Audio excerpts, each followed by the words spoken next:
Ысык көлдө ипподромдо мына ушундай сонун атмосфера урматтуу көрүүчүбүз. Бул жерде Сары Өзөн Чүй курама командасы 9-мага карата эң бир мыкты сонун даярдыктарды көрүп аткан учуру. Буга чейин Сейитбек Анарбек уулунун маегинен кийин комментарий бөлүгүндө ар бир көрүүчүбүз Рустам Тыналиевден алгылачы деген бир суранычы бар эле. Мына ошол суранычты аткаруу үчүн биз келип отурабыз. Ар бир комментариңиздерге сөз түрү ыраазычылык билдиребиз. Бүгүн биз Рустам Тыналиев менен маектешебиз.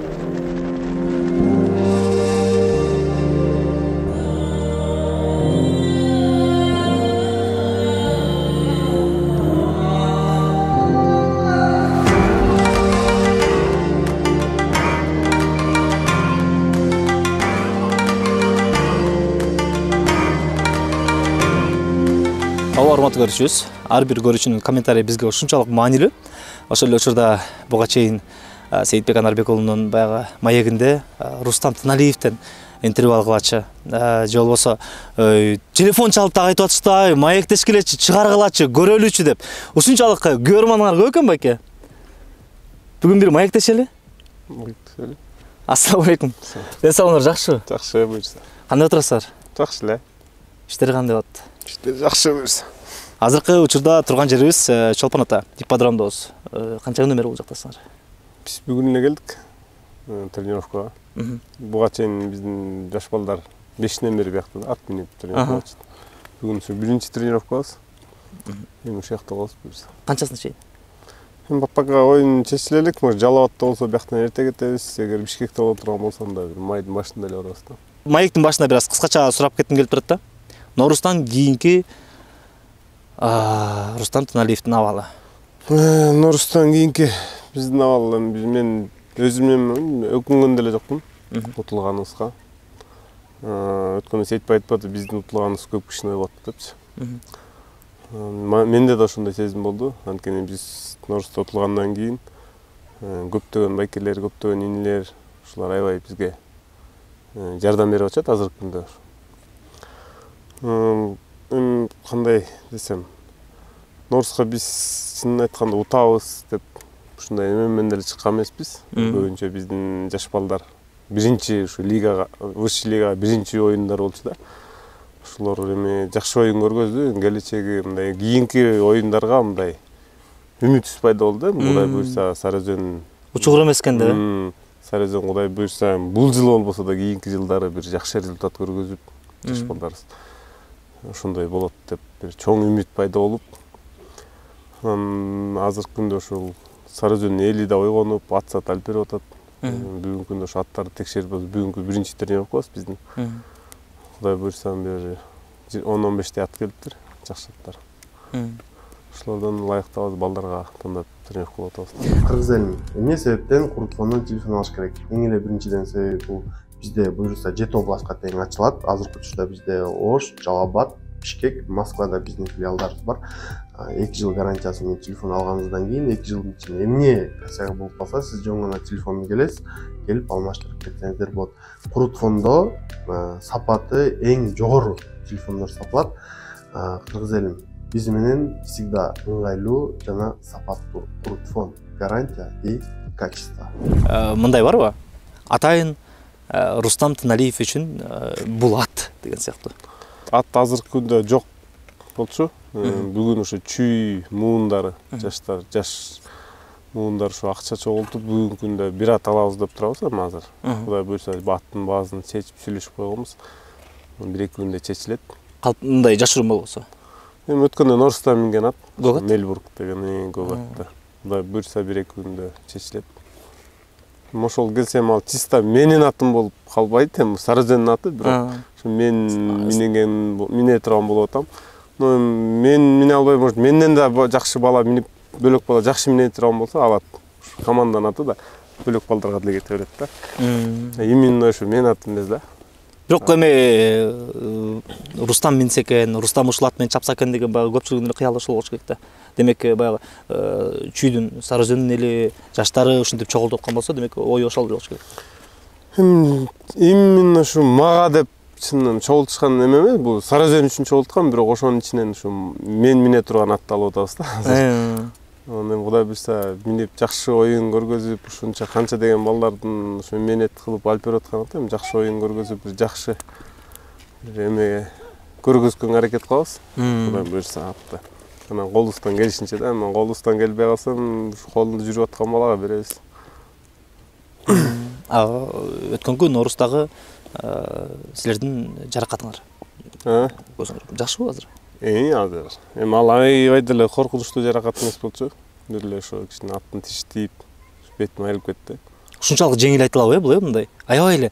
Эми бул сырттан карап турган көрүүчү үчүн бул аябай эле кооптуу көрүнөт да. Мисалы ошол оюнда түз эфирде эмес, мен ошол ипподромго барып көргөм. Анан ошол жерде көргөндө жаракат алдыңар, бетиңер таңылды, кайра чыктыңар. Бул кандай от болду экен оюн деген мендер эмес, ошол жердеги Сары Өзөндүн көрөрмандардын баардыгында ушул кабатырлануу бар болуш керек да. Ушунчалык жеңил айтасыңарбы? Бул анчалык деле эмес депчимди жаракатта. Эми билбейм кимге кандай, мен үчүн эми мындай андай деле жаракат болгон жок. Ушу кичине айрылды, бирок ооруду эми ошо маалда ооруп скорыйга бардык. Барып сурадым, эмне болду десем, айрылыптыр, тигиш керек деди. Анан уже тиккенге скорый менен кетип аттык да. Анан тигип скорый барып тигип келишсе, уже оюн бүтүп калчу да, анан тикпей эле айттым ушу. Өзүм эзим жоготкон жокмун, кичине эме болду анан. Эзиме эле жок, тикпей эле болот, таңып микроб кирбегендей болсун, мен оюндайын өзүм тиктирем деп эле. Жанагын беттериме жабыштырып беришти, анан аябай жабыштырып, мен деле көргөм, укмуш болуп кетти го деп аткам. Үйгө барып чечсек, мындай 5 сантиметрдей айрылып тур кичине. Анан ошону тиктиргенге да убакыт болгон жок, ошо бойдон калып калды. Жаракат боюнча сөз башталып калды эле, жаракат боюнча ошо канча мындай ушул көкбөрүдөн алган жаракаттар? Көкбөрүдөн эң биринчи эле ошо акырегим сынды. Ошо мындай ипподромго келип ушу көкбөрү жаңы командага кошулуп, Рассвет Кожомкул деп, мурун Рассвет болчу. Ошо командага келип, ушу биринчи оюндарымда ошо акырегим сынды. Акырегим операция болуп, темир салдырдык, спица. 16 күн дегенде улактаттым да. Байлап алчумун беринде. Ошо эң биринчилери ошолор болду акырет. Андан кийин көп эле болду, кабырга сынды, кол сынды, колдор мындай болду. Түздөлбөйбү азыр мындай кылсаңар? Булар сынып калган эми улак бүткөндөн кийин түздөлөт го. Ошойдон калат. Улак бүткөндөн кийин? Улак бүткөндөн түздөлөт го. Биз эми азыркы учурда жакын арада бүтпөйт да улак. Биз өткөндө байкелерге сүйлөшүп ушундай эле жазышат экен да колду. Бирок көп убакыт керек экен, 1 жыл, 1,5 жылдай иште катуу тырышып кармабай, түз салып, ушалап, массажсыз жүрүшүп эми андай азыр пока 1 жыл эс алып. Эми ол электе пока кийин ушу улак токтоп неметсе жазатабыз буюрса. Чоң бир маек болсунчу, буга чейин андай маектер жок экен, бир чыгарып бергилечи, биз көргүбүз келет деген көрүүчүлөрүбүздүн кыялы, көрүүчүлөрүбүздүн суранычы. Эмне үчүн буга чейин мисалы маек берген эмессиңер да? Эми буга чейин көп эле оюндан кийин баягы кыска суроо жооптор бар экен. Мындай Рустам Тыналиевдин өзүнчө отуруп чоң маек бергени бул дээрлик жок экен да. Буга чейин ушу тарталы деп аябай көп неме болгон.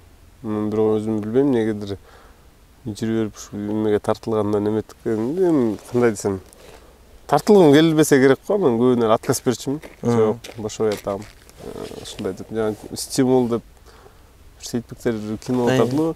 Ошого да аябай суранышкан эле тартылуу. Мен өзүм ошондой актерлук жана эмем мындай чеберчилик эмем жокпу, көп мындай жокмун деп. Мен көп эле суранышат, ушу үйгө баралы, семьяң тарталы, айылың тарталы, минген аттарың тарталы деп. Мен ошол маалда шат да туура келбей калат, ушундай бир шылтоолор менен тартылган. Негизи бүгүн деле биз ошондой сүйлөшпөдүк белек, биздин үй бүлөңүздү барып тартып кетеличи, же болбосо туулган жериңизге барып кетеличи дегенде, ой, азыр деген суу самырга жаз келдик деп айтпадыңызбы? Анан ошон үчүн дагы бүгүнкү учурда маек ысык көлдө болуп аткан учур. Бирок ошонун баардыгын бүгүнкү маекке камтыгым келип турат. Уруксат берсеңиз анда. Туулган жериңиз жөнүндө, улакка кызыгуу боюнча, бала чаңыңыз боюнча айтып берсеңиз. Мен туулгап өскөн жерим Самыр, Чүй областынын ушу Жайла районунун Самыр айыл өкмөтүндө. Самырдын ичинен дагы бир Мутфы деп илгери ошо ферма экен да. Азыр Кайсар, ушундай бир кички бир 20-25 түтүн жашайбыз. Ошо бир уруктун тууганбыз да, баарыбыз бир урук. Ошол жерде туулуп өскөнбүз. Кичкейде. Бала чагым ошо айылда эле өттү. Атам колхоздун жылкысын багып көбүнчө ошо мал жаны менен ушу малга ат жылкыга көп аралашкан себепти ошо убакча ошол да болду окшойт. Ал кезде мындай азыркыдай телефон, зал жанагындай ойнойт, топ деген ушу жок эле болсо керек да, топ деле тээп. Ошо ойногонбуз ушу ат-матчук ушундай бирдеме ойночу. Ошондой болуп эле чоңойдук. Азыр атам айтат да, ушу 4 жашымда жылкыга ээрчитип жүргөндө ушу узунураак кылып тайды эле жалгыз тайга эле мингиз аны узунураак кылып жип байлап алып жетелеп ошо жылкы чогултуп ушундай кылып жүрчүкөн да. Эсимде мен элес буласым. Анан ошондон эле атка кызыгуу, аны постоянно ошо айылда мал менен жүрүп, ошондон улакка кызыгуу болуп кетти окшойт. Анан кийин ошо эс тартып, анда эми телевизордон мындай интернет жок, телевизордон анда-санда бүтке эле берчи да. Ошондо биздин айылда ошо өзүбүздүн айылда байкебиз бар болчу, Солтобаев Айбек ушу каза болуп калды. Кичине авария болуп кырсыктап. Ага чейин Мукан байке, Койчукеев, Мухамбет ушулар ошол кезде аябай ушу көкбөрүнү бизден да катуу тартып турган убак экен. Ошолорду кичине көрүп, ошондон кичине кызыгуу пайда болду. Анан ошондон улам эле өздөштүрүп, бул эле оору да көкбөрчү. Ошондон оордон айыга албай калдык окшойт. Азыркы күнгө чейин. Азыркы күнгө чейин. Азыркы моментте мындай көп мурункудай кызыгуу жок. Мурун мисалы үчүн самырда жатып токмокто улак болуп атат же самырда жатса таласта улак болуп атат десе эле бүт жумушун иштеп эле кетчүбүз да. Азыр кичине семья бар, балдар бар, шартка байланыштуу көп улакка мурункудай кызыгуу жок да. Бирок ойдун баары ошол болот да. Ошол кезде баягы кол арага жарап калган кез да. Мисалы үйгө ата-энеге карамдуу болуп, үйдөгү жумуштарды кылып, кылчу кезде силер мисалы улакка аябай кызыгып, тияка бияка кеткен учурда, мисалы атаңар эмне деп айтчу эле, апаңар эмне деп айтчу эле? Ай, Рустам. Мен үйдүн улуусу эркектерден. Мен канча бир туугансың? Мен 5 бир тууганмын, 2 жекем, 1 карындаш, анан иним бар да. Эркектердин улуусу мен.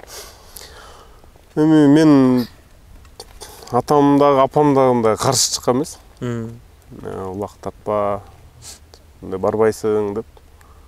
Кичине ошол маалда союз кичине тарап, мен ошо улакка кызыгып, минтип турган кезде союз тарабын эл кичине кыйналып калды го. Ошо эсимде да, ошо айыл кичине кыйналып жумуш жок болуп турган кезде бизде да кичине ошол маалда бүт эле ошондой болчу. Жыргап кеткен эч ким жок болчу. Анан андай деле укмуш жумушубуз жок болсо керек. Кыла турган. Азыркы мал салым, тигиндей мындай бош эле болчубуз. Анан ошо улак ушундайлар болчу да. Анан атам деле ушу улакка барба, минтпе деп тур, ошо постоянно колдоп эле бар.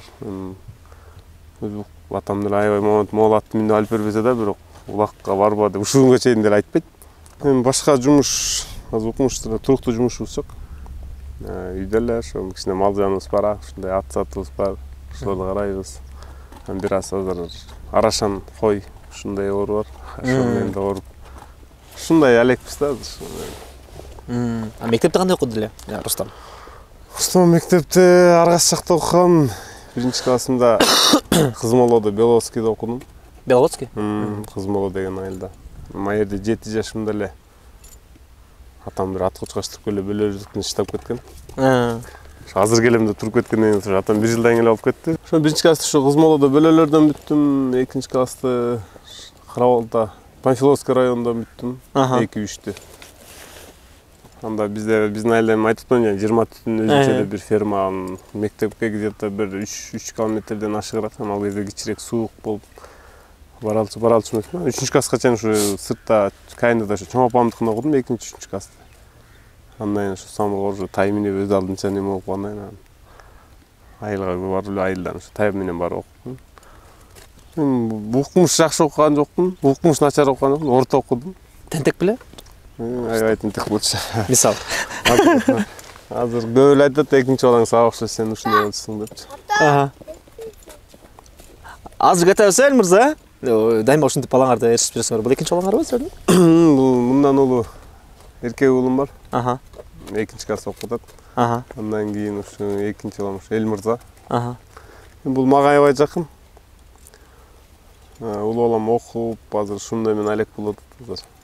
Анан бул садикке алып барганбыз, садикке көнбөй койду такыр. Улак тартам деппи? Атка кичине кызыгуусу, малга аябай жакын. Атка деле укмуш минип постоянно аттын үстүндө жүрбөйт. Ушундай кээде ушулар сборго келгенде, ушундай келгенде эле минет. Ал уласаңар жанарга, канча күн болсо ошончо күн жүрөбү? Жүрөт. Мен жүргөн тынчтайм үйдө. Тентектигиңер боюнча үстүртөн өтүп кеттик, бир аз токтолуп кетпейлби? Канчалык тентек? Эмнелер? Мен өзүм укмуш тентеккенди деле билбейм, эсимде жок эми. Аябай момун тентек болуп, камалып, неметкенде эле күнүм болгон эмес. Кичке кезде тентегимди айтышат. Аябай илак, ушундай чыр, ушундай неме экен. Бирдеме жакпай калса мындай түп эле чалкаман түшүп. Ушинтип айтышат да, анан бир эжекебиз ушу аркама чарага суу коюп бирдеме жакпай калса чалкаман түшүп калчу экен. Анан ошо чарага суу куюп аркама коюп койчу экен. Бир жыгылып ушу чарага башым менен түшүп, кийинкиде жыгыларды артты карап чара болуп калса капталга жыгылчу экен. Ошентип айтышат. Канча жашыңарда үйлөнүңөр? Мен 2013 күздө үйлөндүм. Ошо биринчи сборныйга илинип Астанага барып келдим. Астанага барып Азия чемпионатында ошондо келгенден кийин ноябрдын, октябрдын 26-сында үйлөнгөм. Бунан быйыл 10 жыл болот. Буюрса. Келе көкбөр боюнча. Шоро Самыр деп команда чыгарган. Ошондо бир 16 жашта болчумун. Ошондо биринчи жолу ошо ипподромго келгем. Мен Майырдагы Норус турнирине келип жүрмүн азыр. Келип андай деле оюн көргөзүп неметкен эмесмин. Ошо биринчи жолу ипподромду көрүп, элди көрүп, эл жан учурашкан чыккандан ду эшиттик экен. Булакка болбойт дейчи. Бир ыстай болуп, мындай бөлөкчө болгом да, мындай ашаны ипподромду вообще көргөн эмесмин. Ушунки азыр мындай жана Гладиатор деген кино бар, ошол сыяктуу эл бар кыйкырып. Анан мындай кандай десем, улак мындай эме деле болгон эмес да. Элди ушунча эле таң калып көрүп. Анан ал ошол турнирде келип, анда аябай деле оюн көргөзгөн жокмун, ушу байкелер тартчы, ушулар менен жүрүп жүрмүн азыр, ат сатын байлап, карап, шыпырып, токуп берип. Ошойдон кийинки 2007 дейм. Норус турнири ошо Рассветке келгем. Рассветке көп жыл тарттым, азыр ошо Бөкөнбаев Инспект деп ошо байке атабыз эле болуп калды да эмес. Сарыөзөнгө канча жыл болду? Сарыөзөнгө мен 2013 күздөн баштап тартып келатам. 10 жыл. 10 жыл болуп калды. Ортодо чакыруулар болгон жокпу мисалы? Өлө болду. Мисалы кайсылар? Мен 2010го чейин Рассвет командасына тарттым. Ошо 2010дордо мени Дордойлор команда деп Дордой командасы чакырып жүрдү. Жакшы гонорары менен мисалы? Ал кезде кандай айтсам, акчанын суммасын айткан эмес, бирок чакырышкандан келип жакшы. Ошол кезде барган балдар жакшы эле контракт алыптыр.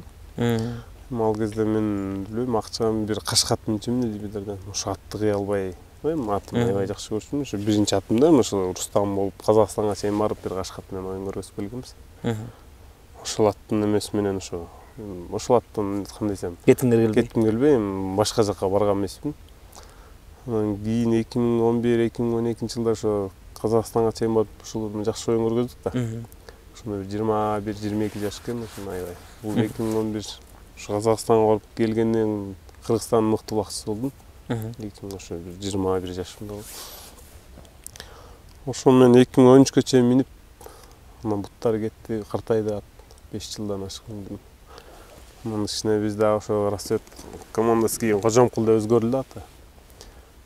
Анан ал жылдар ошол кичине аттарыбыз кырсыктап, 1-2 ат өлдү. Ошол болгон команда тарагандан кийин Сарыөзөнгө өттүм. Сарыөзөнгө Сарыөзөн Самыр деп өзүмдүн командам, Сайылдын командасына аты чыкты. Самыр деп жалаң Самыр балдар чаптык. Ошо Нуру Кочкиев, мен, Фархат, Кубантай, Аскат, ушулар жаш балдар болчу, жаңы келип аткан. Азыр бир 16-17 жашта балдар экен. Биз ошондо бир 22-23 жаш. Ошо 2014 бириккенде ат маселеси болуп, ошо көп ат истелдик, анда да ушинтип арга жактан ат истедик, тиги болдук. Комбат ушундай тиги аэропортто Лейлек улактарда ошо. Комбатка жолуктуңар. Комбатта ошондо биринчи жолу көрдүм да ошол жакта. биринчи көрүп анан жактырып аябай аттары ушул атты шепке азыр Рамис деген Майкевский келип ушул ат бар экенин көрөлү деп анан аны бир оюнга белекте оюнга чакырдык ушул Жерлакка 2 эле жолу минип көрдүм анан ошондон эле саттырып алдым $10,000 алганбыз ошондо 4 жаш болчу эшиктик казанлык көргөн эмес болчу да комбатка аябай менет кетти көптөгөн комбат мага да чыдады мен дагы да чыдадым көп киши мен комбатты алганда көп киши айткан бул ат болбойт мындай результат көргөзбөгөн ат болбойт бекер алдың биздин атты албайт белең дегендер да болгон да мындан күчтүү жакшы ат болчу деп анан ошол бойдон жүрүп чындап анан комбатты оюнга алып чыктык дайында алып анан ала качып ушундай бир эмелер видеолор бар эл дарлайт ала качып оосун бербейт казандан секирип кетет ушундай анан өзүм да көңүлүм кичине эметип калды анан бөлөк атка уже миниш керек болуп калды анан бөлөк ат алганга деле шарт болгон жок Рамис Бекеев ушу айтты минсең ушул атты минбесең бөлөк ат жок сага өзүң тандап алгансың анан ошондон үйрөтөм менен ушу атты Казанга алып барып элдер ушинтип жай аттарын курукка басып жүрсө мен ушу кайрып сайрып токтотуп ушул байкушту кыйнап Казанга токтотуп кайрылбаса ошо кайрылбаган жагына салып алып ушинтип жүрүп анан 1 жылга жетпей үйрөндү да тажады жүрчү моюнсунду ошондо анан мен мындай комбат Кыргызстандын ошол кезде мыкты аттардын бири болду да азыр ошондо мен 2014 Норусда миндим 2019га чейин ошо 2019да кичине жакшы болбой калды да ортодон бир байкелер сатып алды эле атты анан ошол жактан кичине бузулуп келди сагынасыңарбы комбатты эми сагынгандай мукмуш деле аябай эметпейм бирок азыр ушундай ат жок болгомо эстеп койсоң ошондой ат болсо бир жакшы да бир может кичине результат көрсөтүп кетти депчи мен ушу комбат кайсы жылдары акыркы мингеним ушу 2019 ошондо миндим го дейм акыркы ошондо кичине мурункудай эмес да буттары кетип кичине өтүп калды ошондон кийин ал комбат ошол бир баланын ушу контрагы болуп кеткен Улан Насакеев анан кийин Уланга деле айтып жүрдүм ошо Насакеевке бер мен алайын өзүм сатып алайын үйгө салайын деп мен баягы жакшы көргөн аттым үйдө турса жакшы го анан мен деле азыр ушундай үйдө баягы мен улакчылып өзүмдү мындай эметип жаткан атым деле жок да ошо комбатты ошо ойлогом мен сатып алып үйгө салып үйдө жүрө берсе депчи улам жок мен улам азыр өзүм минем тияк буяк деп койду ошо ойдо мен деле сурадым ошо ойдо 3-4 жыл болуптур анан Саматбекке чарбада 4 жыл болду деп ошондо алып барып ошол жерде минип турушту ошондо көрдүм көрүп чыктыңармы алып ошол кезде азыр андай ат болсо андай ат любой баланын улакчылык ат го деп уверенный болсуң да улак алсаң барат Казанга сагыныч бар андай ат болсо азыр эми азыр андай жок го деп болсо керек бөлөк бир жерде бирок бизде жок да команданын ыдырашы боюнча сөз болду да анан Чыңгыз Бакенин каза болгондон кийин биз ушундай чачырадык депчи эмнеге мисалы силер кетип калган жоксуңар да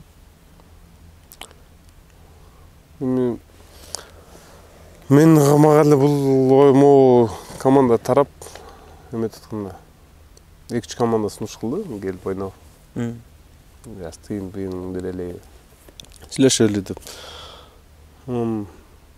кетип деле калсам болмок анан эми канча жыл déjà бир мен 2007-де ушу көк бөрү дүйнөсүнүн эмесине аралашып келген болсом ошондон бери мен ушу Чүй Сарыөзөндүн командасына Чүйдүн бөлөк команда болсо да ушу Чүйдүн командаларына тартып келдим эми азыр өзүм 33-34 чайындап калдым да буюрса анан жайында 34 чыгабыз анан эми ушунча жыл Сарыөзөндө ойноп ушунча жыл неметип жүрөм кичине возрастым келгенде бөлөк жакка барып эми 1-2-3 жылдай может мен карьерамды жыйыстыктап жаштарга өткөрүп бердим может деген оюм бар да мисалы. Анан ошондо ушунча жыл ойноп келип анан ушу 1-2 жыл калганда бөлөк команда кетпей эле коеюнчу деп. Мен муунда Сарыөзөн чыкпаса анда билбейм кандай болду. Может ойнойт белем. Сарыөзөн чыгат деп ушу байкелер 1-2 байке айтты. Мен да ошо байкелерге жолукканда башында Сарыөзөн чыкса анда мен Сарыөзөнгө ойнойм деп бир сөз бергем. Башкага жок. Башка. Сарыөзөн чыкса мен ошо эч жака кетпей, анда Сарыөзөндө күтүп турам. Ошойдон ошо сөзүм эле туруп Сарыөзөн чыгат деп эле ошо көп командар сунуш кылганда ошо Сарыөзөн чыгат, Сарыөзөнгө ойнойбуз деп эле турдук. Ушун байкелер бар экен, инилер бар экен, ошо ойнойбуз деп. Сейитбек, Фархат. Ошолор Сарыөзөндө калдык. Ошо Фархат дагы ошо бир алда ошо биз менен эле чогуу келди, аныкы бир 10-15 жыл. Ал деле ошо Чүйдүн командасында ойноп келет да. Ал деле ушу кеткиси келбей койду, ушу 3 Сарыөзөнгө ойнойлу. Биз балдар сүйлөшүп, мен кеткен балдар кетти. Аларга эчтеке дей албайбыз да. Мындай болгон жокпу да? Жигиттер, мисалычы, каяка? Эмнеге, мисалычы, чогуу тартпайт белек, бир команда эмес белек, дүңгүрөп турган Сарыөзөндү ушинтип өспөй деген сыяктуу мындай пикир алышуу болгон жокпу да, мисалы балдар менен сүйлөшүү? Эми ичара балдар болду го, өзү келе Сарыөзөнгө тарталы мынтеле. Анан бирок айланып келе баягы оокат барын оокат бар да. Анан азыр улакчылардын укмуш мен билбейм, бир улакчы укмуш бай, бүт баары жетиштүү мындай деп көрө электим да. Баары ушу көкбөрүнүн аркасынан бүткө тыйын таап, семьясын багып, ата-энесин бир тоонун багып, ушинтип жүрүп да.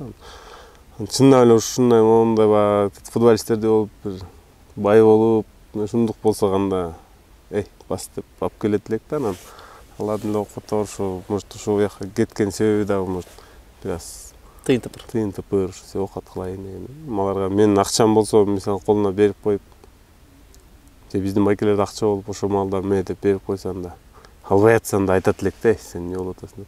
Мен эч ким бере алган жок, тияк берип атты. Эчтеке дей алган жокпуз. Бүгүн баягы силер азыр биякта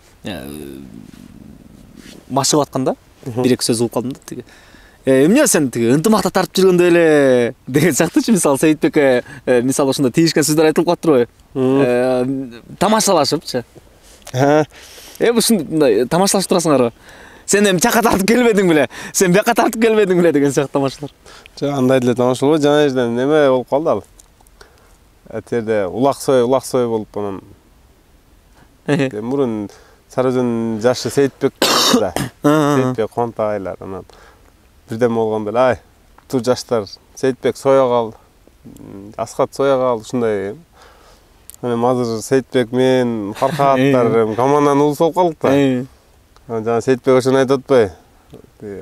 Жакшы болбоду Сейитбек деп эле турушчу эле деп анан терин тамашалап калып Сейитбек чынында баягы жаш кезинде ынтымак командасында көп чабып калбады. Тамашалап ынтымактан ошентчү эле деп күлүп калдык.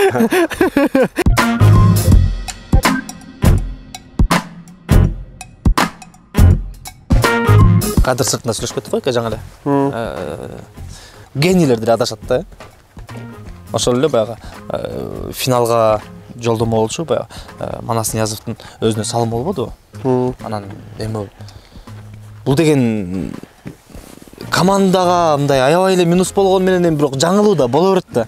Силер да айтып кеттиңер го, мисалы андай менде деле болгон депчи. Нормалдуу эле көрүнүш. Эми мындай да. Ынтымак менен достук ойноп атып, эсеп 1-1 болот, Манас жаңылып калса. Ошо Манас салган гол менен ынтымак утуп кеткен болсо, мисалы жаңылып Манас салып. Чечүүчү болсо. Чечүүчү болсо анда Манаска мисалы баары эле нааразы болмок да. Эми айыл жерде счет канча болуп кетти, ошо малда бир 4-0 болот эле. 3-4 болчу. болот. Конечно, Манас күйүп убак эметип адашып алды, эми андай көп эле болот. Эгер чындап эле чечүүчү голду ошондо өзүнө салып бутулуп калса анда бүт эле болмокчу баарынан эле. Өзүңөрдүн да тажрыйбаңарда болгон турбайбы, мисалы кайсыл учурда болду, эмне болгон учурда болду? 2014 ушундай анда биз эми финал эмес, мына группадан чыгып аткан оюнда болчу. казарманда бир команда келген, ошого салгам мен. Аны сиз билет турбайсызбы демек, э? Эми кийин канча чыгып жүрдү, аны көп киши ошол маалда казарман кайтыптыр да. Сары Өзөнгө салсаңар 5000 сом дегенби? Сумма. Сумма да. Ушундай эми акча коюлупту да манда. Ошо кезде мен салып турдум да. Сиздей улакчы болгум келет. Андай Тарбиялай аласызбы, үйрөтө аласызбы деген сыяктуу. андай көп эле болот. Шакырт тарбиялоочу. Эми андай көп эле метет. Жаш балдар айтат. Бизде аталары ушул балам сен эми ага шарт керек. Ответственный керек эми жаш баланы алып алып айыл калып мисалы давай мен убакчылык берем деген эми ар кандай болуп кетти. Моюн алгандар эмес да. Көп эле болот антип үйрөтүп берем да албайбыз делем. Мондай чурчу. Атайын Рустам Тыналиевди издеп келип, могул атымды улакка үйрөтүп берчи. Ооба, андай көп. Бир-эки мисал. Каяктан келдилер мисалы? Кимдер болду эле? Көп эле киши именно мону алып келип, мисалы үчүн бүгүнкү күндө мына көлгө алып келип берип, мону сен үйрөтүп бер деп, мисалы үчүн Оштон же бияктан алып келгенбиз, бирок көп чалышат да. Минип берчи. Ушул сага жарашат ушундай. Көбүнчө ушу комбатка салыштырышат көбү. Комбатта тигиндей мындай деп. Мен бир атты бирле мингенде кош болуп чыгып кетпейт да, мага көбүрөөк убакыт керек. Айып постоянно бир кол карап, бир кол миниш керек ошону. Бир акыркы бир эки минген аттардын баары эле даңлы шоолу эле бат эле сатылып кетип атышат. Бир эки жыл мурун жана эмени Бөрүлдө жана Каныбек экен атын эмес малойду. Азыр ошо Нуржан саттырып алган Нуртумакка. Азыр атын белек которуп минчип жаткан. Эмне деп. Кайсы болуп калды ат азыр? Нуржандыкы. Ошо эстей албайт ам аты. Арсус деп минчип жүрөбү. Ошону мен бир минип эле ошо Нуржанды алып, анан мен 83. Таластан бир мингем. Анан акыркы минген бул көк ат. Көк ат мингенде эле казактар 22 берип атат, анан 15 берип атат, ушундай сөз болуп кетти да. Могу акыркы Норустагы минген көк атка азыр $22,000 деп атпырбы, э? $22,000 биз алдык да. $22,000 болду силер. $22,000 түндө 3 барып. $22,000 бала алдык да. Бир-эки күндө келет го ат. Күтүп атасыңар. Мен өзүм барып ошол жерде чүйдүн өкүл жана муундар арасында жамааттар. Ошо барып ошо сүйлөшүп 22-ге баалап. Так 30 деп аткан ошо 22-ге чүйгө түшүп берди. Бизге казан да, казан тартып коелук, тай казан. Тай казан бай күйөрмандар да көп. Анан тай казандын эң баягы оюнда казанга салган бул өтө убакчылардын эмеси да. Жер улак деле көп тартабыз биз. Чүйдө. Акыркы 3-4 жылдан бери жер улак тартып болду. Мисалы өткөндө Сейитбек айтты да, кобранын кылыч чорыгынчы. Бул бир көз жок болсо да сезет депчи. Анда ошол учурда каралта менен ойноп атканыбызда Рустам ушундай карап туруп анан келгенде мында буйтак койгон эле мында жайы бар болчу депчи. Мындай кээ бир аттардын кылыч чорыгын көрүп туруп мисалы суктанган учур деле болот экен да. Ал болгон Каралтан Панфиловский районунда бир оюнга барганбыз. Оюнга ушул финалда ойноп атканбыз да, ошо 1-2 орунга. Ошондо бир Сейитбектин атын ошондо мен да таң калып аябай неметкем өзүнө. Сейитбектин атын мондай бизден ким Кубантай басып жүрдү эле улакта ошо. Кубантай басып жүргөндө ошо Сейитбек жулуп Кубантайдан.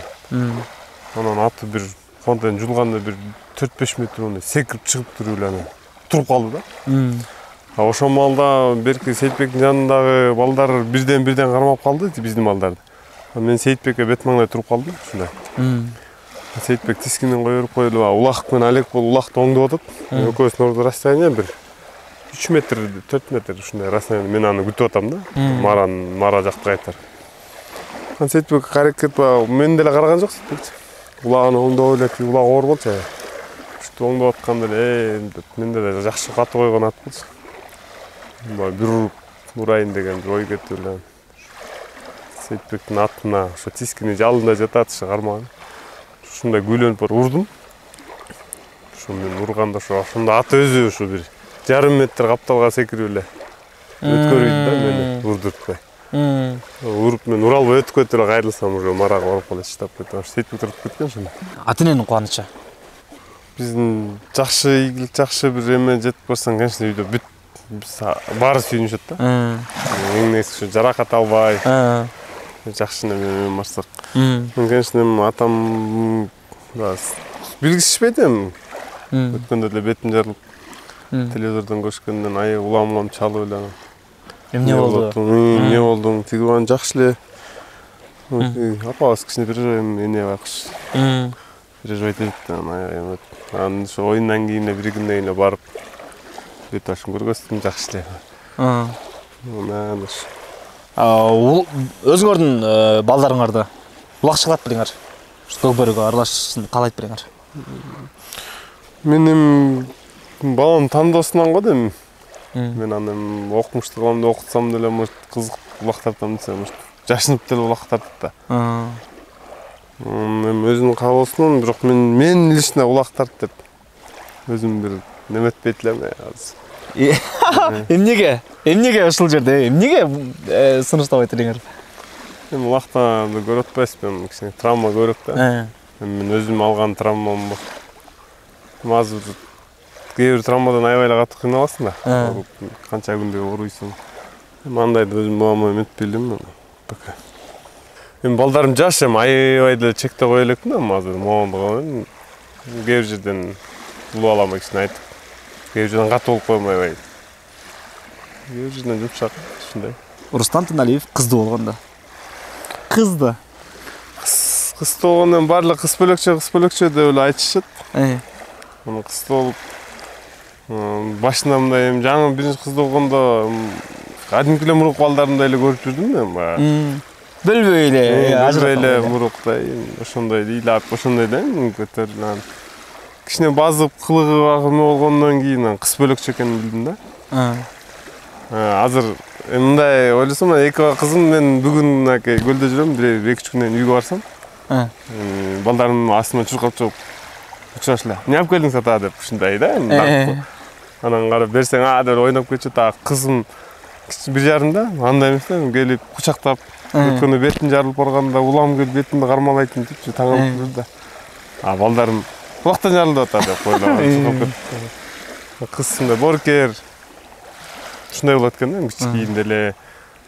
Анан азыр мо кетип, мисалы, эшикке чыгып атсам да, ушу постоянно чуркап келип, пока кылып. Мененкей бетимен өбүп, ушинтип неметет да. Катуу берки балдар деп болуптум, урушуп немете албайсың. Ыйлап атса деле, бирдеме болуп атса деле баягы көңүл неметесиң. Баары бир кызды көргөндө жүрөк назик экенин сезип кетет экенсиз. Ооба. Кыз бөлөкчөм, кызга катуу немете албайсың. Кызым мында берсе, дагы эмес чыга элек да, 1 жарымда. Мындай эме болсо, аябай эле жумшак болуп калса керек. Буйрса, ошол күнгө жеткизсин. Үй бүлөңөр менен аман болгула. Жеңебиз менен, ата энеңиз менен, кыргыз элибиз менен, Көкбөрүнүн күйөрмандары менен сиз аман болгула. Эмне үчүн Чүй эли Сары Өзөндүн күйөрмандары Рустам Туналиевди жакшы көрөт? Эми билбейм, мен монткөн үчүн мен тигиндеймин, ошон жакшы көрөт деп айта албайм. Биртке болсо да ушу Сары Өзөндүн Чүйдүн элине Көкбөр жанагын кошкон салым үчүн, жакшы оюн тартуулаган үчүн, жакшы неме үчүн жакшы көрсө керек го. Эми арасында кээ бир жаман көргөндөр деле болсо керек го, баарлыгы антип эле ой дейбиз. Эми басымдуу өлүгү ушул сөздү жеткизип койчу деп мага жазгандар, чалгандар, көчөдөн көрүп бир-эки киши айтты. Анан айткандар бар да. Ушунчалык ыраазычылык билгизгенин айтты да. Рустам Туналиевге биз ушунчалык ыраазыбыз деген бир кебин айтты. Анан демек ошончолук бир ыраазычылыкка татып аткандан кийин, ошончолук бир алкыш сөзгө арзып аткандан кийин, демек бул силер жөн жүргөн жоксуңар. Артыңарда бир чоң спортто, тарыхта калдыңар да, буйрса. Мисалы көрмандарга кантип силер ыраазы эмессиңер да? Биз көкбөрү көрмөн жалпы чүй эле эмес, эми жалпы биздин көрмөн ушу Кыргызстандын баарына эми аларга мисалы үчүн мен тиги ыраазы эмесмин көрмандарга буга деп мен баарына ыраазымын да. Каерде болсо ошо келип колдоп травма алып калганда аябай переживать этишип мындай сурашат. Өткөндө дагы көп киши чалып турап жолукканда эле эмне болдуң дешип. Эми аларга эмне деп таарынам мен? Таарынбайм, жаман ишти этпейм. Мен аларга ыраазымын ушу. Көрмөнөс баарына. Чындап жок. Рустам Тыналиевди бул көрмандар Рустам Тыналиев кылды болуш керек да. Ошол учурда өзүңөрдүн да бул талантыңар, спортко болгон шыгыңар бул бир тараптуу эмес го дейм да. Эми көрманың жок, темең жок. Эч неме дейм, улакта мисалы эч ким келбесе, көрман жок болсо, кызыксыз эле го дейм. Көрман болуп турса. Конечно, кыйкырып элдин немеси да бар. Колдосу менен ушундай немеге жетип атпыш керек, батасы менен көп киши бата берип атат. Бүгүнкү маекте жыйынтыкташсыз. Келечекке пландар. Келечекте план Кудай буйрса ошо Чүй Сарыөзөн командасынын чүйүсүнө күчтөп да бир жолу бир чүй элинин бир чемпиондук менен канча жылдар улактартып жүрсөм ошо биздики деле бар. Жана айткан возраст 34. Ошол немеде бир жакшы бир жеңишти майрамдатып, жеңишти намын таттыралы деген бир ойм да буйрса. Эми ал 9-майда деп айтпайм. Кудай буйрса, жаштардын эмеси менен бир жакшы чүй элинде бир майрам болот да. Анан өзүмдүн алдыма койгон максат балдарымды чоңойтуш азыр. Эң биринчилери ошо окутуп, азыр мен көбүнчө ушу басым жазып аткан балдарды окуталы, образованный кылалы деген бир жакшы ой эмебиз бар ушу келинчегим окуйбузга. Кудай буйрса азыр биринчи балам окуп атат. Ошолор чоңойтуп, ошолорго эме кылабыз да, аракет. Буйрса. Жогоруда мындай мүмкүн 3-4 жылдан кийин баягы мүмкүн деп айттыңар го, мында так айткан жоксуңар. Канчалык карьераңар мисалы эртең жыйынтасаңар деле, же жыйынтабай деле бир канча убакыт деле чалып жүрсөңөр деле, силер баары бир көкбөрү көрмандар үчүн, көкбөрү сүйүүчүлөр үчүн, спорт сүйүүчүлөр үчүн эң бир сонун эмгек чыгараттыңар. Биз ал эмгегиңер үчүн ыраазычылык билдиребиз. Ошол эмоциялардын баардык эмоцияларга тартуулаганыңар үчүн. Ден соолук, жаракаты жок, аман эсен мына ушундай аракет көрүп атасыңар. Сарыөзөн буйрса чемпион болгула. Чоң рахмат. Бар болду. Аман болду. Мына ушундай урматтуу көрүүчүбүз. Ар бир көрүүчүнүн суроосун четке какпай, азыркы учурда Рустам Тыналиев менен болгон маегибиз дагы соңуна чыгат. Ошол эле учурда сиз дагы биздин сунушубузду четке какпай, маекке макулдук бергениңизге ыраазычылык билдиребиз беке. Бар болду, аман болду. Оор болду. Биз жыйынтыктайбыз. Кийинки маек бул кайсыл көкбөрүчү? Кайсыл көкбөрүчүнүн ысымы көбүрөөк жазылган болсо, ошол көкбөрүчүдөн биз маек алганга аракет кылабыз. Чындыгында спортты сүйгүлө, көкбөрү менен бирге болгула. 9-майда көрүшкөнчө.